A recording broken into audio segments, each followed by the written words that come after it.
제가 어떤 목사님에게 들은 이야기인데요.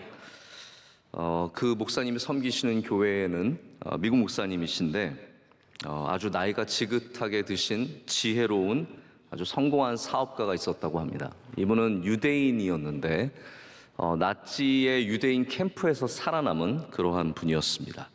하루는 그 교회 안에 또 다른 젊은 사업가가 여러 가지 고민을 갖고 있는데 이분에게 좀 조언을 요청을 했습니다. 제가 어떻게 결정을 내리는 게 좋겠습니까?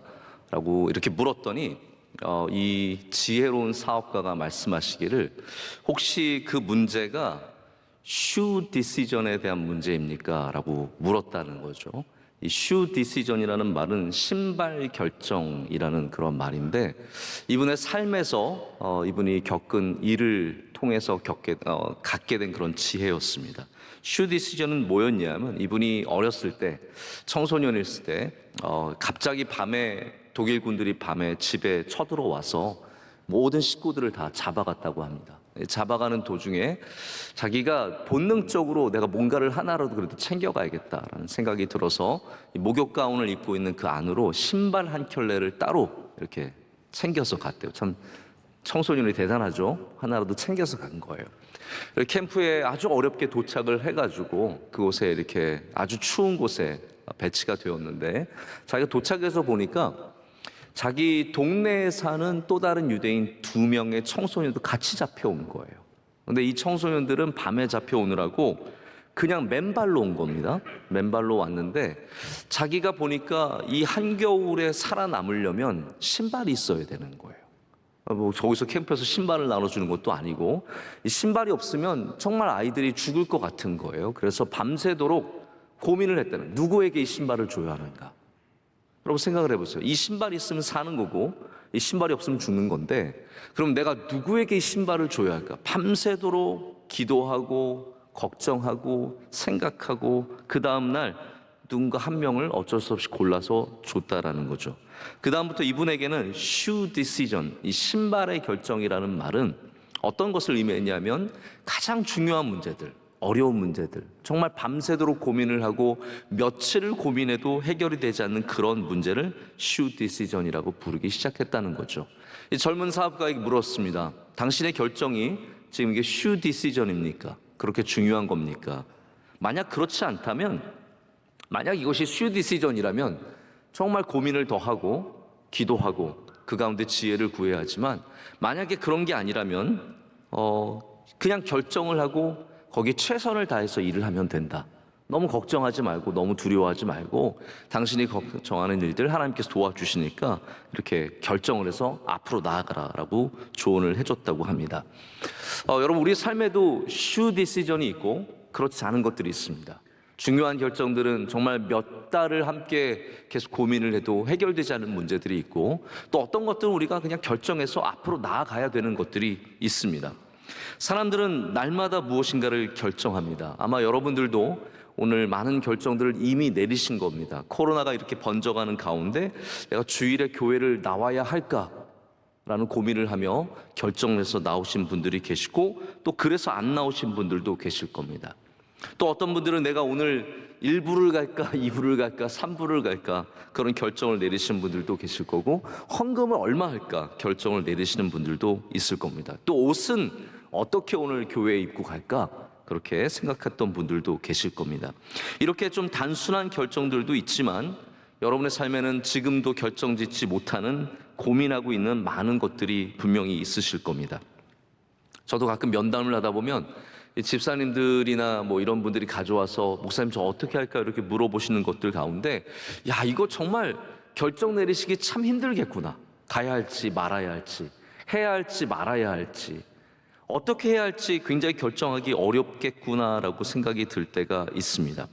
여러분, 어려운 결정이라는 것이 그냥 단순히 어려움만 있어서 어려운 결정은 아닙니다. 좋은 것들도 어려운 결정들이 굉장히 많습니다. 다 좋은 거지만 결정을 하나 내리기가 참 어려운 거죠. 한 번은 어떤 집사님이 그 따님이 미국에서 음악을 공부를 하고 있는데 좋은 학교가 2군데가 된 거예요. 여러분, 이것도 참 곤란한 문제예요. 하나가 되는 게 참 편합니다. 2개가 된 다음에 두 군데서 다 좋은 오퍼가 온 거예요. 어떤 데는 장학금을 준다, 어떤 때는 박사학위를 바로 넣어주겠다, 좋은 오퍼들이 왔습니다. 그래서 저에게 집사님 물어보시더라고요. 목사님, 저희는 어디로 가야 될지 모르겠어요. 저도 대답해요. 저도 모르겠어요. 여러분, 어디로 가야 합니까? 그래서 함께 집사님과 기도하고 지혜를 달라고 하나님께 간구했는데, 다행히 감사하게도 집사님과 따님이 잘 결정을 내려서 좋은 소식을 듣게 된 적이 있습니다. 여러분, 이런 일들이 참 우리 주변에 많이 있습니다. 어떠한 일들을 결정해야 할지 고민되는 것들이죠. 학교의 결정만이 아니라 직장의 결정, 미래의 결정, 금전과 또 관계와 관련된 수많은 결정들이 우리 앞에 있습니다. 여러분들은 어떠한 자세로 결정을 내리십니까? 오늘 우리가 읽은 이 본문의 말씀은 중요한 결정 가운데 우리가 가져야 하는 영적인 자세를 몇 가지 가르쳐주고 있습니다. 그리고 그 결정에 가장 중요한 것이 무엇이 되어야 하는지 또 우리에게 기준을 세워주고 있습니다. 이 말씀을 통해서 하나님이 주신 은혜가 저와 여러분에게 충만하기를 간절히 소망합니다. 당시 초대교회는 굉장히 새로운 도전과 과업을 앞에 두고 있었습니다. 역동적인 시기였습니다. 오직 성령의 역사는 있었는데 조직적인 교회나 신학이나 어떤 가이드라인들이 전혀 존재하지 않았습니다. 그냥 가서 전도하고 가서 교회를 세우고 말씀을 전하고 복음을 전하고 이런 일들에만 힘썼다라는 것이죠. 사도들은 열심히 전도하고 다녔습니다. 얼마나 많은, 그런데 그 안에 복잡한 문제들이 있었겠습니까? 이걸 어떻게 해야 되는지, 성만찬을 어떻게 베풀어야 하는지, 수많은 일들에 대해서 교회가 결정을 내리는 거 상상만 해도 머리가 굉장히 아플 정도로 많은 결정의 문제들을 갖고 있었습니다. 그런데 그 중에 가장 심각했고 가장 중요했던 문제가 바로 오늘 사도행전 15장에서 다뤄지는 문제입니다. 이방인에게도 복음을 전할 수 있는가? 그렇다면 이방인들도 구원의 대상인가? 그러면 이방인들에게 복음을 전한다면 어디까지 전해야 하는가? 이게 굉장히 어려운 문제였다는 것이죠. 왜냐하면 당시에는 모든 것을 다 회당에서 말씀을 전했어요. 여러분께서 사도행전 12장부터 14장까지 말씀을 보시면 아시겠지만 바울과 바나바가 1차 선교 여행을 하면서 말씀을 전할 때는 유대인의 회당에 가서 말씀을 전했습니다. 유대인들을 대상으로 말씀을 전했고, 그렇기 때문에 구약 성경을 인용하면서 하나님의 말씀이 완성되는 것들을 가르쳐주면서 말씀을 전했어요.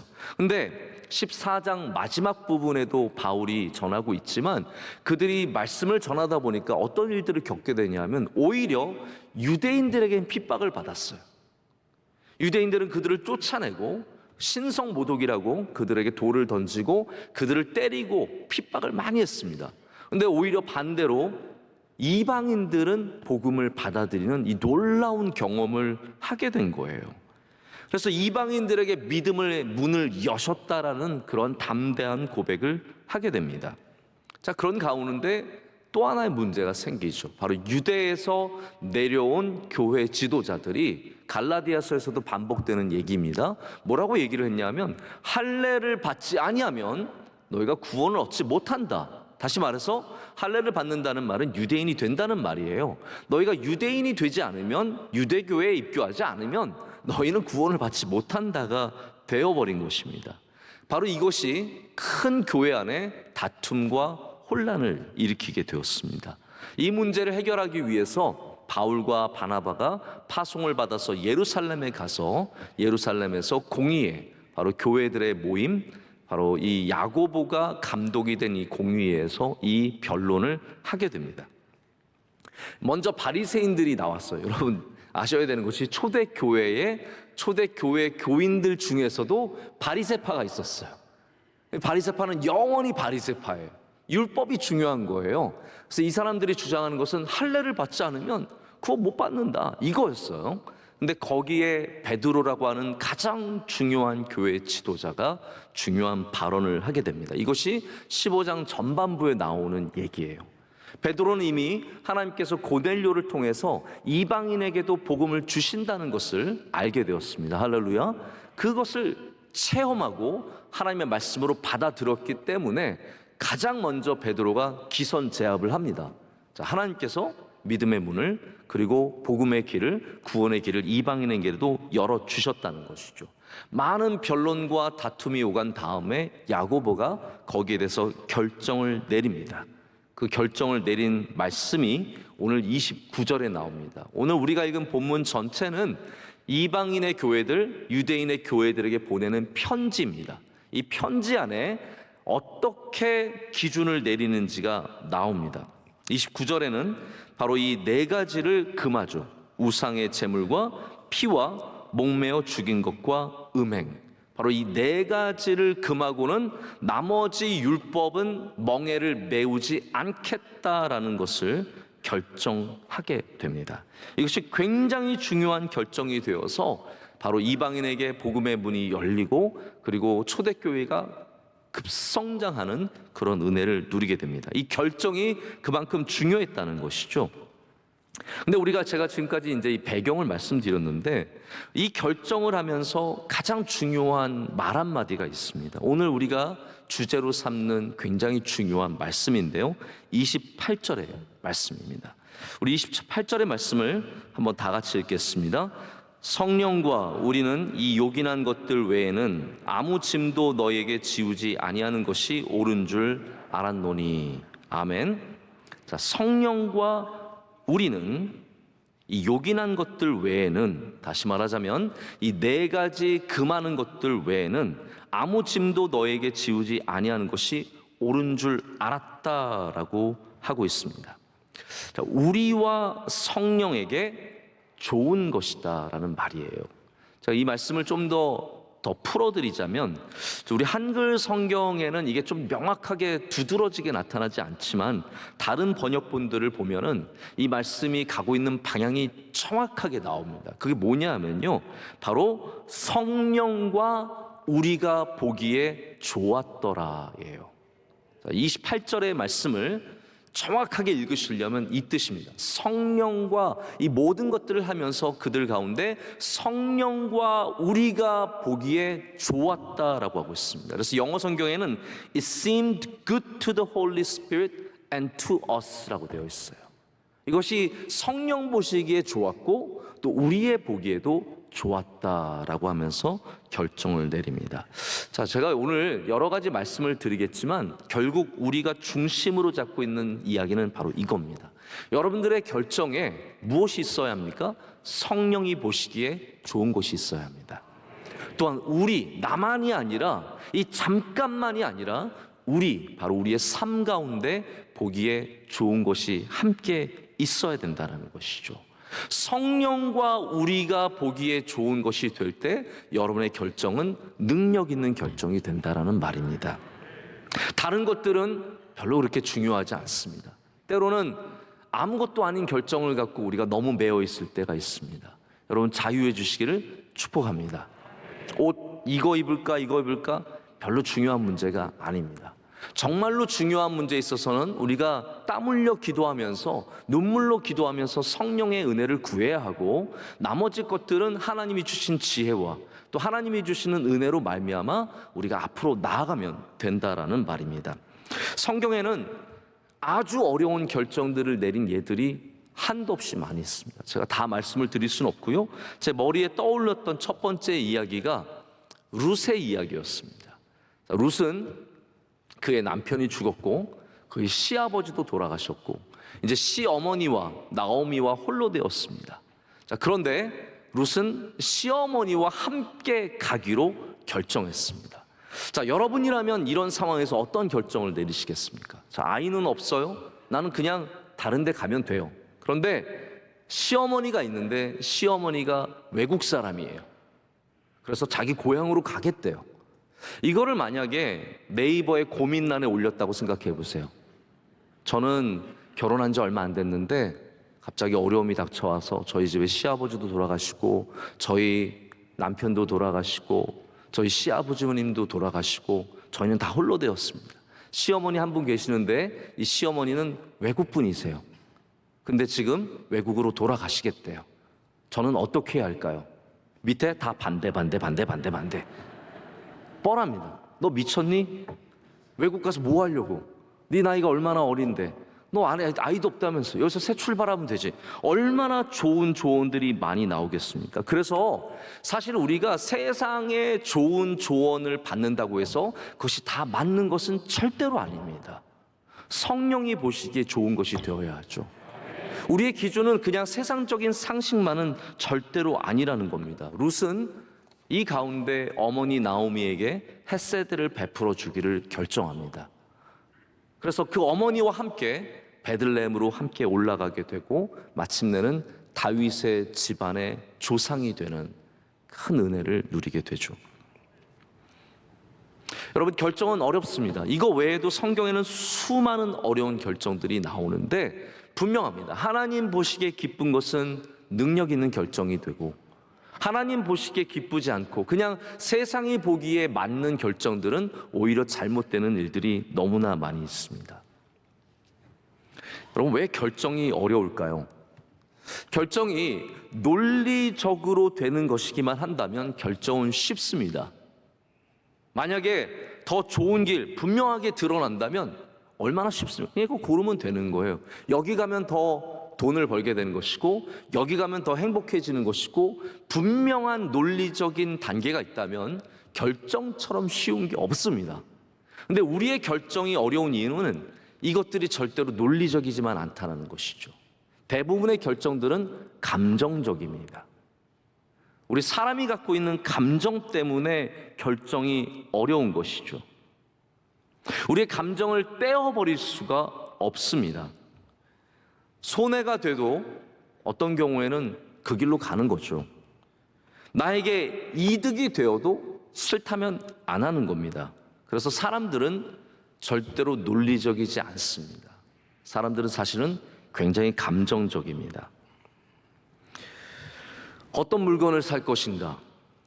당연히 논리적으로 접근해 본다면 가성비가 좋은 것을 골라야 합니다. 하지만 더 싸고 더 좋은 것이 있어도 내 마음이 가는 것을 사람들은 고르게 되어 있습니다. 감정이에요. 결혼의 문제, 여러분 남자를 2명 딱 세워놓고, 뭐 그런 경우는 없겠지만 남자를 둘 딱 세워놓고 논리적으로 보면 돼요. 누가 더 키가 큰가? 누가 더 덩치가 있는가? 아니면 누가 지금 돈을 더 잘 벌고 있는가? 누구 집안이 더 좋은가? 여러분, 얼마나 정확하게 논리적으로 볼 수 있는 근거들이 있을 수 있겠습니까? 하지만 사람들은 그렇게 접근하지 않는다라는 것이죠. 대부분의 문제들은 바로 감정의 문제 때문에 쉽지 않아지게 됩니다. 자신 있게 결정하라는 책이 있더라고요. 이 책에서 저자가 감정에 대해서 말하면서 감정은 우리의 결정을 방해하는 3가지 악당 중에 하나이다 라고 얘기를 합니다. 어떻게 감정을 배제할 것인가, 많은 얘기들이 있지만 제가 잠깐 읽으면서도 도움이 됐던 거 뭐냐면 10의 법칙이 있대요. 이건 오늘 말씀과는 전혀 상관없는 얘기인데, 10분 뒤에 내가 어떻게 느낄 것인가, 10개월 뒤에 어떻게 될 것인가, 10년 후에 이 결정이 나에게 어떤 의미를 가질 것인가, 이 10의 법칙을 가지면 조금 더 감정을 떼어놓고 접근할 수 있다라고 얘기를 합니다. 자, 그러면 다시 오늘 본문으로 돌아와서 예루살렘 공의회, 바로 이 교회 공동체에 찾아온 이 심각한 문제를 이 사람들은 어떻게 결정했습니까? 그냥 감정만으로 결정하지 않았습니다. 다툼이 있었을 때 감정적으로 흘러가기가 얼마나 쉽겠습니까? 혹은 우리 진영의 문제, 우리 편은 맞고 너네 편은 틀리다, 이런 문제로도 접근하지 않았습니다. 우리 여러분, 대한민국의 지금 문제의 핵심에는 진영 논리가 너무 강하게 자리를 잡고 있습니다. 우리 쪽은 맞고 너희 쪽은 틀리다. 이것이 우리나라를 황폐하게 만드는 너무나 중요한 어려운 문제 중에 하나입니다. 근데 감사하게도 예루살렘 공의회가 그런 식으로 흘러가지 않았다는 것이죠. 이들이 취했던 첫 번째 자세는 뭐였냐면 바로 듣는 것이었습니다. 사도행전 우리가 읽진 않았지만 15장 6절과 7절을 보면 사도와 장로들이 이 일을 의논하러 모여 많은 변론을 했다라고 적고 있습니다. 사도와 장로들, 여러분 그때 장로는 2종류의 장로가 있습니다. 이렇게 돌보는 장로도 있지만 말씀을 전하는 장로, 즉 목사들도 장로라고 불렀습니다. 그러니까 여러 사도들과 목회자들과 여러 교회 지도자들이 모여서 많은 변론을 했다는 거예요. 이것을 위해서 많은 것을 두렵다는 말입니다. 한두 명이 뒤에서 우리가 결정권을 갖고 있으니까 그냥 우리가 정하고 너희들은 따라와가 아니라 이 일에 대해서 귀를 기울여 여러 사람들의 이야기를 들었다라는 것이죠. 그래서 바리새파도 말했고 베드로도 말했고 다른 사도들과 장로들도 다 말을 했습니다. 그리고 여기에 대해서 베드로가 말했을 때 많은 공감을 느끼게 되었고 야고보는 명확하게 어떻게 전해야 하는지 가이드라인을 정해주게 됩니다. 이런 과정들, 이게 쉽지 않은 과정들입니다. 어려운 과정들입니다. 중요한 결정들을 그냥 한 번의 지혜로 편하게 내리려고 생각한다면 여러분 큰 실수입니다. 우리는 여기에 시간을 쓸 수 있어야 하고 인내하는 마음을 가질 수 있어야 합니다. 들을 수 있는 귀를 열어야 합니다. 영어 표현에 sit on it, 앉아 있어라 라는 표현이 있습니다. 저도 중요한 결정들 누군가 이런 거 물어봤을 때 꼭 제가 하는 표현이 있습니다. 나 잠깐 거기 앉아 있을게. I will sit on it. 내가 잠깐 그거 생각해 볼게. sit on it. 여러분 그냥 앉아 계시겠습니까? 아니면 기도하면서 앉아 계시겠습니까? 당연하죠. 우리가 기도하면서 우리의 귀를 하나님께 열고 듣는 과정들을 많이 가져야 합니다. 주변에 지혜 있는 사람들에게 물어봐야 합니다. 또 기도하는 분들에게 함께 기도해 달라고 요청해야 합니다. 여러분 우리 삶에 타이밍이 중요한 결정들이 분명히 있습니다. 또 그런 결정들 쉽지 않습니다. 저에게 제일 부담스러운 결정들 그런 거예요. 목사님, 제가 오늘까지 이거 결정해야 돼요. 어떻게 할까요? 목사님, 저 이거 내일이 마지막인데 이거를 팔아야 할까요? 말아야 할까요? 이렇게 걱정하시면서 물어보시는 분들이 있습니다. 정말 타이밍이 필요한 결정들은 빨리 지혜를 갖고 그냥 결정을 내려야 합니다. 하지만 우리가 조금 늦어질지라도 귀를 기울이고 듣고 기다릴 필요가 있는 것들이 있습니다.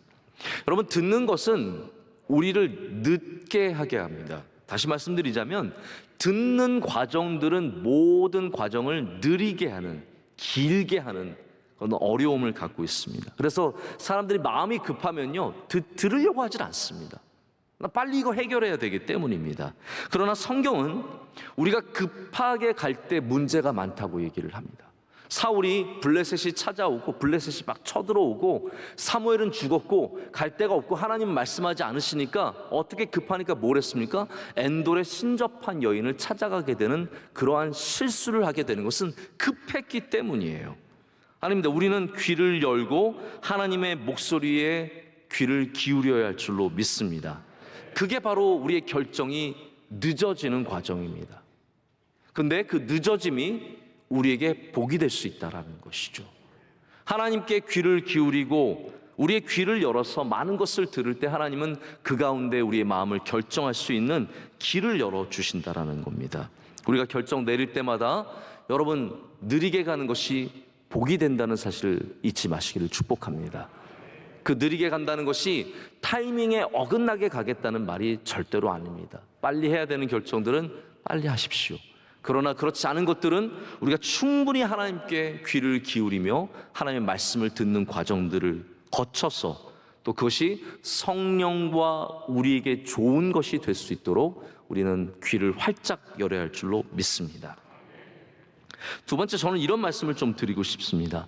결정은 적게 내리는 것이 좋습니다.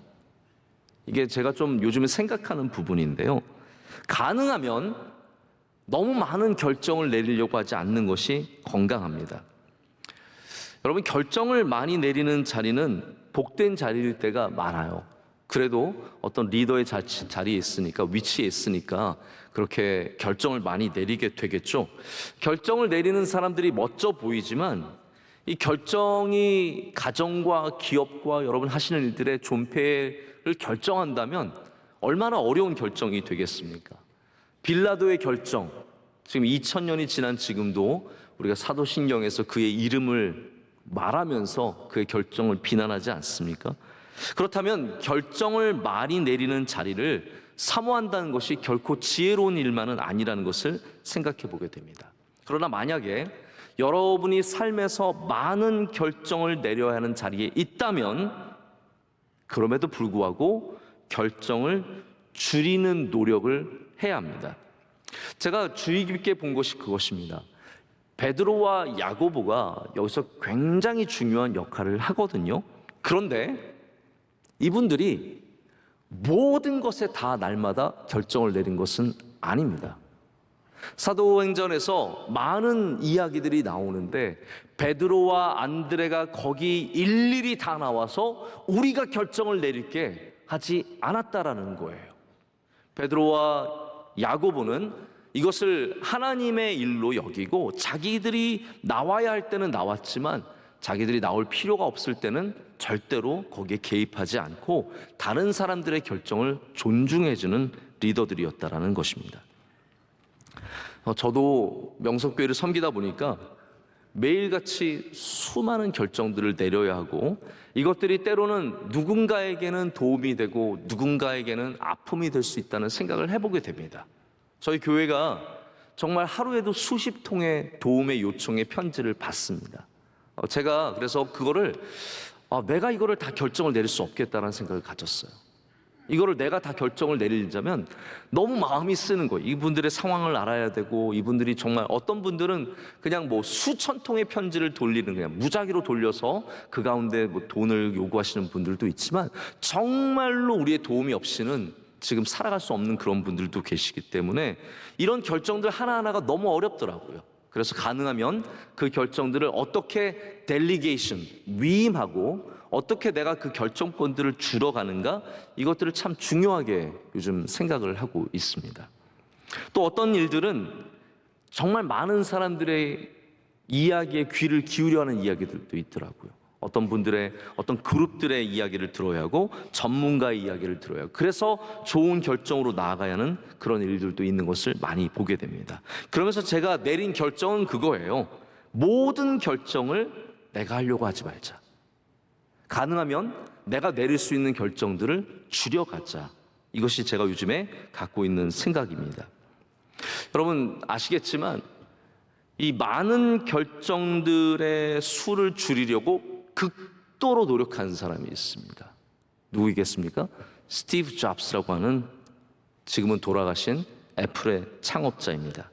스티브 잡스가 예전에 프레젠테이션을 하는 거 보면은 늘 복장이 똑같았죠. 이렇게 터틀넥, 이렇게 회색의 짙은 회색의 목 반 정도 오는 터틀넥과 그리고 청바지와 뉴발란스라고 하는 신발, 늘 이런 옷을 입고 다녔습니다. 여러분께서 잘 아시는 내용이겠지만 왜 그랬는지 아시죠? 이 사람은 날마다 너무나 많은 결정을 내려야 하는데 옷까지 내가 오늘 뭘 입을까? 어떻게 입을까? 머리를 어떻게 할까? 이런 고민까지 하기에는 너무 버거운 거예요. 그래서 결정의 수, 여러분 생각하기에는 그거는 뭐 당연히 해야 되는 거 아닌가 하지만 결정의 수만 줄여도 우리의 정신적인 건강이 굉장히 좋아질 수 있습니다. 그래서 결정의 수를 줄이는 노력을 한 것이 바로 이 결과입니다. 저도 그래서 제가 월요일 날은 저희 아내와 가끔 이렇게 밖에 나가게 되는데 월요일 날 제가 저희 아내한테 이렇게 얘기해요. 여보 오늘, 아내가 묻거든요. 여보 오늘 어디 갈까? 여보 오늘 뭐 먹을까? 그럼 제가 이렇게 얘기합니다. 오늘만이라도 내가 결정하지 않게 해주세요. 저는 진심입니다. 여보 오늘은 내가 결정하지 않을게. 당신이 가고 싶은데 말해. 여보 그러면 우리 백화점 갈까? 아니 그건 아니고. 아니라고 말할 수 있잖아요. 좋다 아니다는 말할 수. 제가 결정하는 건가요? 아무튼 저희 아내한테 맡기는 거예요. 여보 점심에 뭐 먹을까? 여보 당신이 결정해. 중국집 갈까? 그건 아니고. 결정을 아내한테 맡기는 거예요. 제가 안 하겠다는 거예요. 하루라도 결정을 안 할 수 있다면 그것이 저에게 너무나 많은 정신적인 공간을 열어주게 되고 그 안에서 제가 많이 쉼을 얻게 됩니다.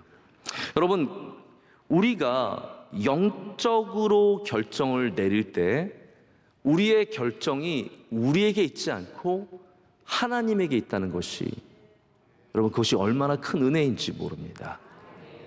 결정을 줄이라고 제가 말씀을 드리는 이유는 그냥 단순히 여러분의 삶에 결정을 내리는 횟수를 줄이라는 것만이 아니라 우리의 결정을 하나님께 맡길 수 있는 담대한 마음이 있어야 된다는 것입니다. 그것이 사실은 궁극적으로 우리 결정의 수를 줄일 수 있는 가장 좋은 방법입니다. 우리 명성교회가 우리가 결정해서 여기까지 온 것이 절대로 아닙니다. 우리 인간의 머리로 좋은 것들을 결정해서 논리적으로 혹은 감정적으로 혹은 모여서 회의해서 우리가 결정해서 여기까지 온 것이 아니라 바로 하나님께서 길을 열어주셔서 여기까지 오게 되었습니다. 원로 목사님이 처음에 쫓겨나서 명일동으로 오신 거 그거 우리의 결정이 아니었습니다. 여기에 터를 잡은 것도 우리의 결정이 아니었습니다. 하나님께서 주신 결정들이 우리에게 은혜가 되었고 여기까지 오게 되는 힘이 되었습니다. 그렇기 때문에 내가 모든 것을 결정해야 한다는 교만함을 내려놔야 된다는 것이죠. 하나님께서 주시는 일들을 감사함으로 받으면 버릴 것이 하나도 없는 줄로 믿습니다. 자, 한 가지만 더 말씀을 드리고 맺고자 합니다. 성령님과 우리에게 좋은 것이 되기 위해서 우리가 가져야 하는 또한 영적 자세는 하나님께는 좋은 길이 있다는 믿음입니다. 다시 말씀드립니다. 하나님께는 좋은 길이 있다. 그것을 믿으셔야 됩니다. 모든 곳에는 길이 있습니다. 특별히 하나님은 성경에서 길을 내시는 분으로 스스로를 드러내십니다. 그런데 우리의 결정은 굉장히 근시안적이고 제한적인 때가 많은 것 같습니다. 오늘 말씀에 이방인에게 복음을 전하는 일에 대해서 굉장히 단순하게 접근하자면 이렇게 물어볼 수 있습니다. 자, 그래서 이방인에게 구원이 있다는 말이에요? 없다는 말이에요? 둘 중에 하나 고르세요. 여러분, 여기에 대해서 투표를 했다면 그냥 굉장히 단순하게 그리고 양자택일로 가기 쉽습니다. 자, 고르세요. 이방인에게 복음을 전할 수 있습니까? 없습니까?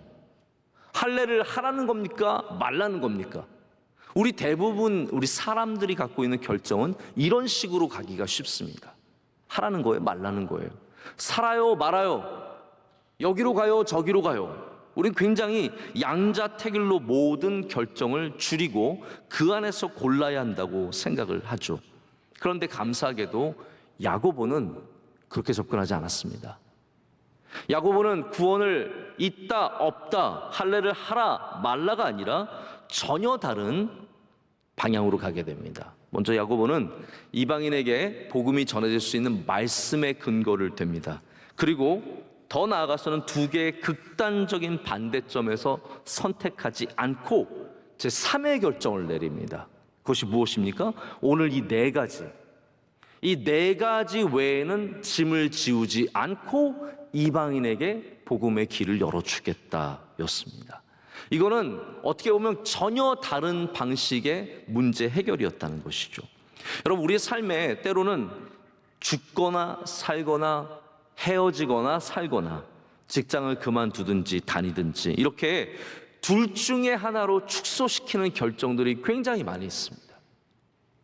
하지만 성경은 항상 우리에게 다른 길이 있습니다 라고 말합니다. 바다에 빠져 죽거나 아니면 군대와 싸워 죽거나 였지만 하나님께서는 바다의 길을 열어주셨잖아요. 또 다른 길이 있다는 것을 우리가 늘 생각을 해봐야 합니다. 그래서 하나님에게는 길이 있다라는 것을 믿으셔야 돼요. 하나님에게는 우리가 생각하는 이 평면적인 것 외에도 제3의 길이 항상 있다라는 것. 그래서 예수님께서 제자들과 이런 일이 있었잖아요. 맹인을 만났을 때 제자들이 묻기를 예수님, 이것이 이 사람의 죄입니까? 부모의 죄입니까? 두 가지밖에 없어요. 둘 중에 하나 고르라는 거예요. 예수님, 이게 이 사람이 죄를 지어서 눈이 먼 겁니까? 아니면 부모가 죄를 지어서 눈이 먼 겁니까? 주님은 제3의 대답을 내놓으십니다. 무엇입니까? 하나님께서 영광을 받으시려고. 하나님께서 영광을 받으시기 위해서 이 사람이 지금 눈이 멀어 있다라는 전혀 다른 말씀을 해주십니다. 그렇기 때문에 우리도 무슨 결정을 하든지 거기에 하나님의 길이 있다는 소망을 잊어서는 안 됩니다. 양자택일만이 아니라 거기에 하나님의 길이 있다는 것을 기억하신다면 거기서 하나님께서 영광을 받게 되실 줄로 믿습니다. 저는 오늘 말씀 여기서 맺는데요. 여러분들이 듣기만 하면 이 세 가지 방식만 적용만 하면 무슨 길이든지 열리는 그런 말씀은 제가 아니라고 생각을 합니다. 다만 우리의 모든 결정이 성령님이 보시기에 좋고 우리가 보기에 좋은 영적인 자세를 갖기 위해서는 이런 것들을 꼭 한번 생각해 보시라는 거예요. 듣는 것, 할렐루야, 듣는 것이 참 중요하다는 것을 우리는 말씀을 통해서 다시 한번 생각해 보게 됩니다. 또한 우리가 결정을 내리는 것에 있어서 너무 모든 것들을 다 결정하려는 욕심들을 내려야 한다는 것이 굉장히 중요하다는 것을 말씀드렸고, 또한 하나님께서 또 다른 길을 갖고 계시다는 그것에 대해서도 한번 생각해 보시라는 거죠. 감정만으로 결정을 내리셨던 분들이, 혹은 내 몸의 컨디션만으로 결정을 내리셨던 분들이, 내 가족만 중심으로 생각하면서 결정을 내렸던 분들이, 혹은 내게 이익이 되느냐 되지 않느냐의 문제로만 결정을 내렸던 분들이, 우리 모두가 성령님께서 좋아하시는, 기뻐하시는, 보시기에 좋은 결정으로 나아가시기를 축복합니다. 그럴 때 우리 삶에서 중요한 문제에 답을 구하신 여러분에게 하나님께서 우리가 기대하지 못했던 새로운 길을 열어주시고 그 가운데 우리를 선하게 이끌어 주실 줄로 믿습니다. 기도하시겠습니다. 하나님 아버지, 감사합니다. 오늘 주님 앞에 예배드리는 결정이 가장 좋은 결정이었는 줄로 믿습니다. 우리 세상에 복잡하고 많은 결정을 내려야 하는 삶 속에서 우리 주님 앞에 단순한 결정들을 먼저 내리게 하여 주시옵소서.